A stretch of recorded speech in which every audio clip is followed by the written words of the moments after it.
Sahabat dan teman-teman dakwah kajian channel yang dirahmati Allah, kita masuk ke pembahasan tentang masalah mahjub atau hijab di dalam ilmu faraid.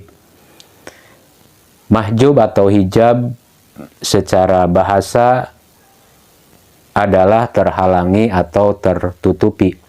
Sedangkan mahjub atau hijab secara istilah adalah terhalanginya seseorang ahli waris dari mendapatkan harta warisan, baik sebagian atau seluruhnya, baik jatahnya berkurang maupun tidak dapat sama sekali. Itulah yang dimaksud dengan mahjub atau hijab di dalam ilmu faraid.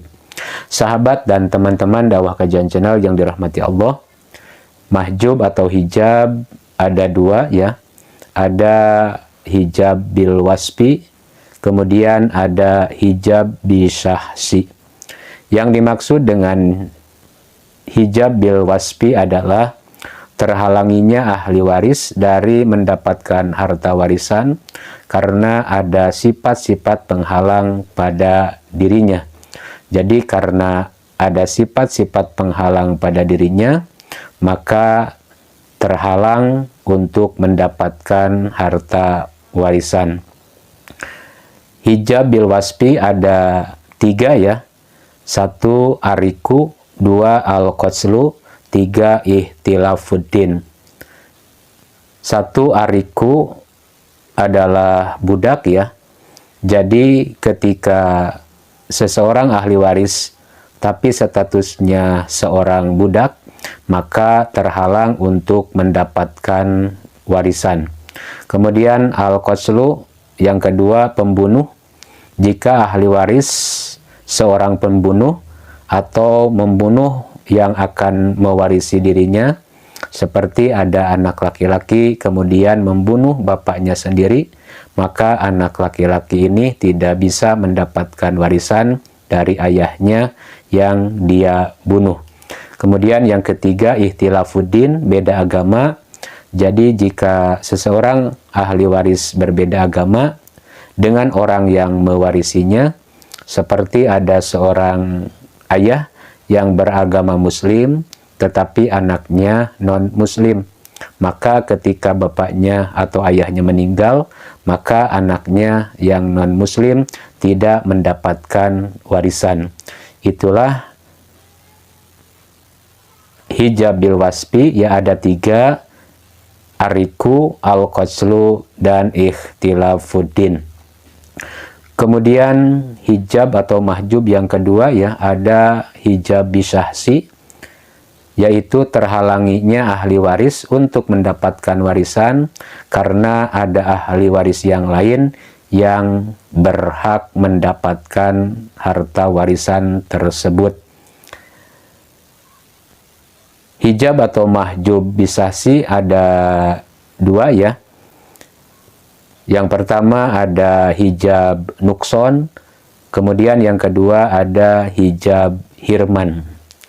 Hijab nukson adalah berkurangnya jatah atau bagian ahli waris karena ada ahli waris yang lain yang berhak. Seperti zauj ya, suami mendapatkan 1/2 jika zauj tidak bersama dengan puru atau keturunan. Tetapi jika zauj bersama dengan puru atau ada keturunan, maka bagian zauj berubah menjadi 1/4. Jadi berubahnya zauj dari bagian 1/2 menjadi 1/4, itu yang dinamakan dengan hijab nukson.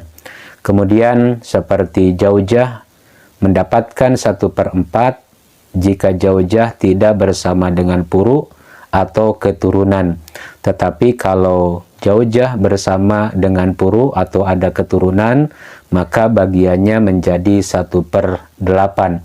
Maka bagian zaujah dari 1/4 menjadi 1/8, itu yang dinamakan dengan hijab nukson.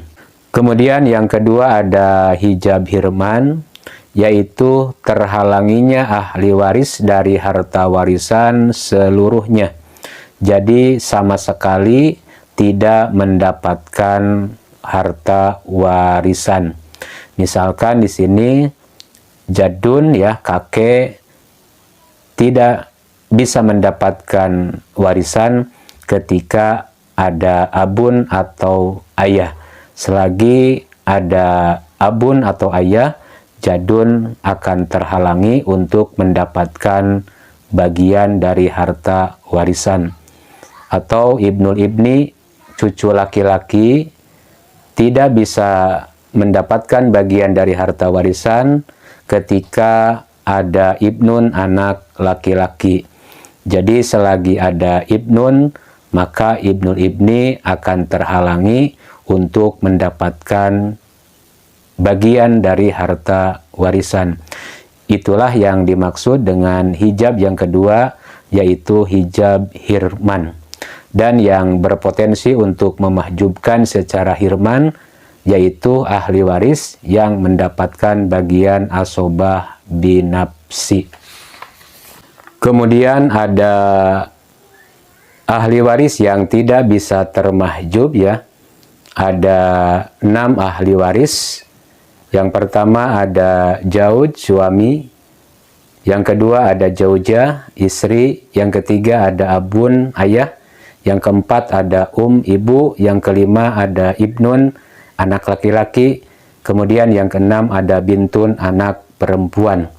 Jadi jauj, jaujah, abun, ibnun, bintun adalah ahli waris yang tidak bisa termahjub. Mungkin itu yang bisa saya sampaikan di video kali ini tentang masalah mahjub atau hijab di dalam ilmu faraid. Semoga bermanfaat dan ikuti terus video-video saya selanjutnya. Sekian dan terima kasih. Wallahul muwaffiq ila aqwamit thoriq. Wassalamualaikum warahmatullahi wabarakatuh.